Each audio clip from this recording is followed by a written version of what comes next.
they would garnish my disability money. A mildly autistic Piedmont man's being sued for $150,000, all because of a newspaper picture he pulled off the internet and posted on his blog. Good evening. Thank you for being with us. A law firm based in Nevada, which has become famous for suing over copyright infringement, has named a young man from Mayodan in its latest lawsuit. Brian Hill says he was simply using a picture of a TSA pat-down to make a point on his blog. Now is not what he said, but that picture landing him in court. Fox 8's Brent Campbell joins us live in the Fox 8 Winston-Salem Journal newsroom. Brent, this lawsuit is a warning for anyone who posts pictures on blogs, Facebook, etc., etc.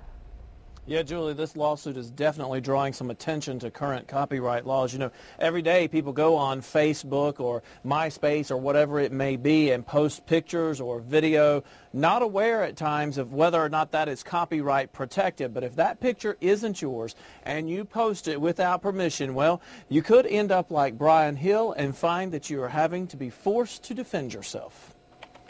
I work real hard on it, even though my disability makes it hard for me. Mildly autistic and diabetic, Brian Hill's blog is his life. USWGO.com offers Brian's opinion on government issues, but it's now shut down, all thanks to this lawsuit, claiming Brian willfully used a picture without the copyright owner's permission. They tried to attack people who they know might not be able to afford an attorney or be able to defend themselves against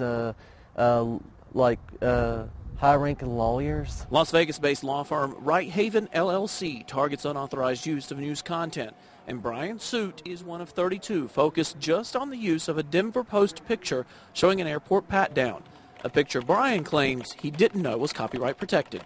They claim they're just trying to save this industry and help them add value to their operations. Wake Forest law professor Simone Rose says what the law firm is doing is legal. The problem, the 1976 Copyright Act, which doesn't make it clear with today's technology what's protected under fair use. What we need is a modification of the statute that allows the ordinary person to look at it or the ordinary person to read some material and figure out that I can definitely do this. Rose says RightHaven finds people posting copyrighted pictures without permission and they sue.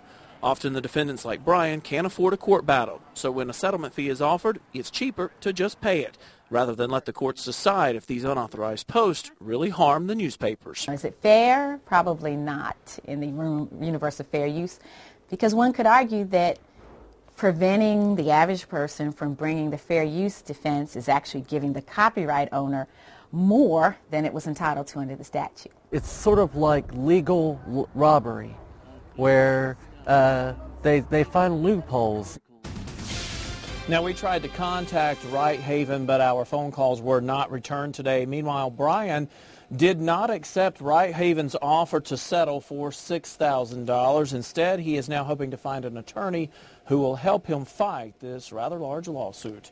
We're live in Winston-Salem tonight. Brent Campbell, Fox 8 News. Thank you, Brent. Professor Simone Rose also tells us until copyright laws are updated and changed, the best way to avoid a copyright lawsuit is never post pictures, videos, or even clips of other articles on your Facebook page, blog, or other websites unless you have written permission. What you should do instead, just post the link to the original work. She also says privacy settings on some websites don't matter. Web monitors can find protected work using monitoring software. Well, the man accused of shooting